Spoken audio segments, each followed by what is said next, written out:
Vegeta, what does the scouter say about his subscriber count? It's over 9,000! What, 9,000? I've wanted to do that for such a long time. Wow! Thank you guys so much for helping this channel reach over 9,000 subscribers. I'm honestly kind of floored. You know, when I first started doing this was a milestone that I've always kind of wanted to hit. I mean, I know 10,000 is obviously a bigger milestone, but still, for the memes, over 9,000, real happy about that. So thank you so much to all of you guys who watch and who have continued to watch, and to those of you who are brand new just joining us. Obviously, you guys are awesome too. So just, yeah, thank you so much to all of you guys. Unfortunately, the main topic of this video today is going to be something less awesome, and that is the FTC, COPPA, and the future of YouTube, which right now is very, very uncertain for those of us who make what could be considered by these new algorithms that are rolling out to be child-related content. So I'm sure most of you are more or less aware at this point what's going on with this whole COPPA thing. A quick TLDR, YouTube was sued by the FTC, the Federal Trade Commission. It's a branch of the United States government, for collecting the data of minors. I'm just a minor. Not all minors, specifically minors under the age of 13, which is a violation of COPPA. It's the Children Online Privacy Protection Act, I think is what it's called. And they were sued for, I think it was about $170 million, which, just side note, Google getting sued $170 million is like if you or I got sued 50 cents. So it's a little bit ridiculous that YouTube is acting the way they are about this. Even more so, the way that they're choosing to tackle this problem. So the general idea here is that kids younger than 13 are not supposed to be using YouTube, and because they are, and they're watching videos that are specifically targeted to kids, YouTube is in violation of COPPA, since it collects data on all of its users. Its child users are obviously no different. It collects data from everybody who's on the site. But the fact that kids are also getting kind of wrapped up in that data collection is a problem. It's illegal. It violates that act, COPPA. Now, this could all very quickly and easily be solved on YouTube's end. All they would have to do is stop collecting the data of people under 13. And again, this is my understanding. I'm not a lawyer, just disclaimer. The concerning part is the way that they're choosing to try and solve this issue for the future going forward. YouTube is basically just passing the buck along down to creators. They're throwing creators under the bus. And the way they're doing this is they're creating this new designation. Either your video is child-friendly or it's not child-friendly. And videos that are child-friendly, that are child-directed content, are basically going to be kneecapped by YouTube's algorithm going forward. They lose critical features like end screens, cards up in the corner, the ability to add them to playlists, the ability to send out notifications to subscribers when those videos are published. My understanding is they're also limiting how much the algorithm will even be recommending those videos to users, disabling comments. It's just a big clusterfuck. But the worst part of this whole idea, I think, is the way that YouTube is choosing to frame this whole issue. I honestly think this is one of the more despicable decisions that this company has made in a while. YouTube is just kind of presenting this whole thing to us like, oh, you know, our hands are tied, the FTC's doing this to us, we got no choice, we got to comply with them. Yeah, that's true. But the way that they're doing it is just in the worst way possible. They've worked out, it seems, a deal with the FTC to where YouTube is passing on the burden to the creator themselves. It's being framed in their terms of service updates as if these guidelines are to make sure that creators are in compliance with COPPA, and child-directed channels that don't comply with these new changes face potential fines of up to, I think, $40,000 US per video, which is absurd. It's very immediately clear that the YouTube creators are not and have never been in violation of COPPA. That's ridiculous. That's, you know, it's not illegal to make content for children. What's illegal is collecting the data on those users, and the sole entity that is responsible for breaking that law is YouTube, not the people who make the stuff and put it on YouTube. Even the most predatory child-directed content on the platform, people like, the Paul brothers, who may be despicable in the way that they choose to, market their brand to children. Even those guys are not in violation of COPPA. It's not them that's the problem. It's not us that's the problem here. It's YouTube that's the problem. So now you might be wondering, what does this have anything to do with my channel? Because I do not make content for kids. Some of my content is for all ages, but the majority of it is just for adults. I think I make that pretty clear in the way that I tackle subject matter, the kind of language that I use, whether that's, complicated words for kids under 12, whether that's swearing, profanity, or, whatever. I'm not concerned personally about being fined.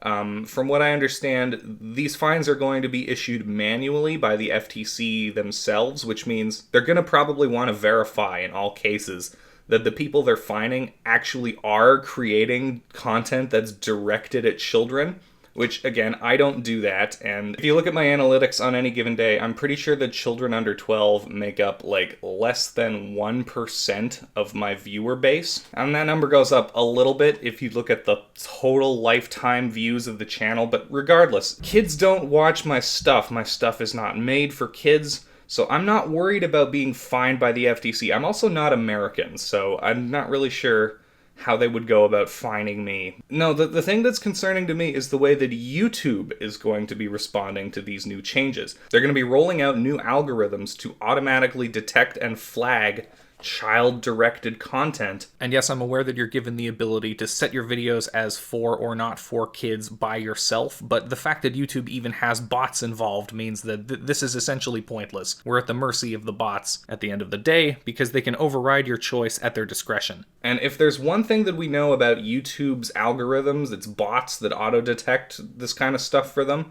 it's that they're notorious, absolutely notorious at getting this stuff wrong and completely screwing over creators who get caught in the crossfire. We saw that happen countless times on the site in the past. We saw that happen when they started rolling out the yellow demonetized icons, political commentators, LBGT creators, all sorts of different creators that did not deserve to be demonetized and don't deserve to be demonetized on the platform have been and continue to be hit by these algorithms. It was the same thing a couple months ago when they decided to ban extremist content, and all of a sudden you started seeing all of these history-related channels that talk about World War II and people who comment on the news, wars, things like that. And the criteria for child-friendly content that are being used are extremely broad and could potentially cover a whole bunch of stuff that isn't actually child-directed, including a lot of my content. Let's take a look at some of the criteria for content that's going to be hit by YouTube's new child-friendly content ban hammer bots. And by the way, only one of these requirements, for some reason, is actually that the intended audience of your video is children.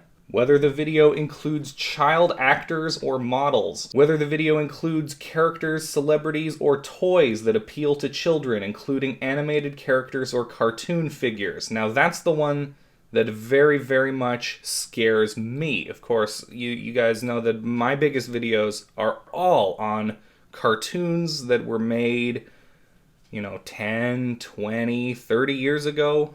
So even though these videos aren't for children, there's a very real possibility that they're going to be flagged as such by the system and will not be findable anymore, essentially, unless you're specifically going to my channel and looking for them. Celebrities who appeal to children. So that, to me, pretty much says that it shouldn't even be allowed anymore for somebody like Will Smith to even have a YouTube channel. I would consider him a celebrity who appeals to children. He just played the genie in Aladdin. He's been in all sorts of family films for his entire career. People, again, like the Paul brothers, are they going to be given the boot off of YouTube? They're literally former Disney Channel hosts. None of this goes into effect until January 1st, so I guess we'll find out then.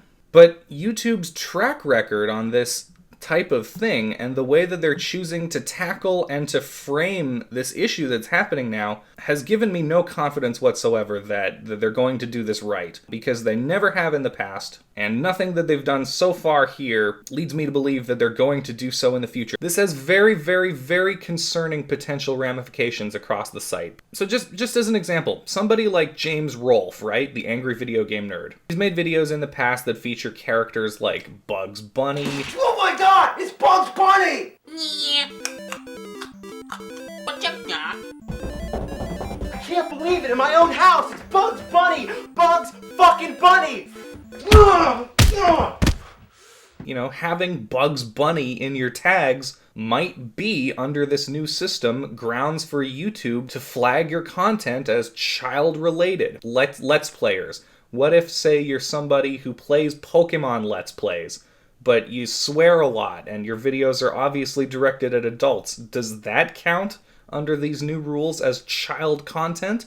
Who knows? Like, it's all up to the interpretation of YouTube's bots, essentially. Basically everybody on this platform should be concerned about this. That's why I've been putting those disclaimers in front of any kids movie that I review on the channel, because, again, I'm making these videos for adults, not for kids. Tweet at YouTube, send a message to the FTC, send these people messages, and, you know, don't be mean about it, don't be, oh, fuck the FTC, fuck you, motherfucker, you piece of shit. No, that's not helpful. What could potentially be very helpful is just calmly and rationally outlining the problems, the potential problems with these changes and the way that they're being implemented. Let them know your concerns and the concerns of all of us on the platform, because this could be very bad. I don't like to use hyperbole and I don't like to fearmonger, but this has the potential to be the end of YouTube as we know it. And that sucks. So that was kind of a dire channel update. I'm sorry about that, but alright, 9,000 subscribers. Let's try to get the next 9,000 in half the time. I've got a lot of great stuff in the works here. Obviously, I want to finish reviewing the Terminator movies. I got a little sidetracked with that a couple weeks back. That Lady and the Tramp remake kind of blindsided me. I didn't know that was coming out when it was. And you know, since then I've kind of just been dealing with everything else that's been coming out as it's been coming. I've got a lot of other stuff in the works too. I actually just a few weeks ago watched through all of The Tick, which is a very great cartoon series from the 1990s that I enjoyed a lot when I was a kid. Definitely going to do something for that. I also watched the 2003 Clone Wars series the other day because I've been on a bit of a Star Wars kick lately, just in time for the, you know, the new movie that's coming out in a few weeks. And, you know, depending on how this COPPA thing goes, we'll, you know, move forward from there. But regardless, as always, thanks so much to all of you guys for watching. Thanks once again for helping the channel hit 9,000 subscribers. I really am kind of humbled by that. There's 9,000 people who, at least at some point or another, decided that I was worth listening to enough to hit the subscribe button. And that's, you know, that just makes me feel all warm and fuzzy inside. So thanks once again, as always, to you guys for watching, and take care.